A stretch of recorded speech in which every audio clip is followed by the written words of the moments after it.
Donc bonjour, moi c'est Hélène Charpentier et qui est Foumouni aussi.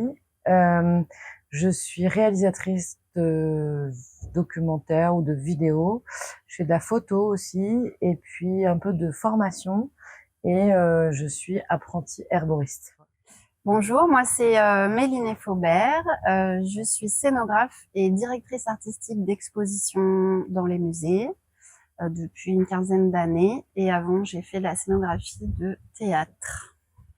Forêt équatoriale, forêt habitée est née déjà d'une amitié et d'une longue fréquentation entre nous deux avec des sujets, des problématiques communes autour de l'environnement notamment, et puis un parcours lié au continent africain et plus particulièrement au bassin du Congo, où on s'est toutes les deux posées en premier au Cameroun pour travailler, puis ensuite moi au Congo, au Kinshasa, et Hélène au Gabon. Voilà, on avait envie depuis quelques années de faire un projet ensemble qui lie cette histoire africaine et nos histoires de travail personnel, c'est-à-dire artistique. Et aussi et surtout une problématique écologique parce que c'est des problématiques qui nous touchent toutes les deux. Le Congo, c'est quand même le pays de la fin, l'une des régions du monde où il y a le plus de forêts et de forêts primaires. Donc, c'était important pour nous d'en parler.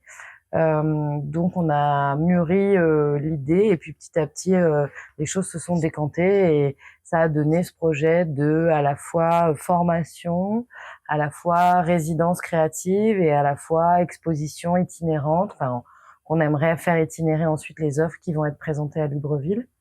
Euh, Avec, j'ajoute une dimension aussi de art contemporain, de vraiment donner l'accent et la visibilité autour des arts visuels pour les artistes des trois pays concernés par notre résidence, voilà. le Cameroun, le Gabon et le Congo.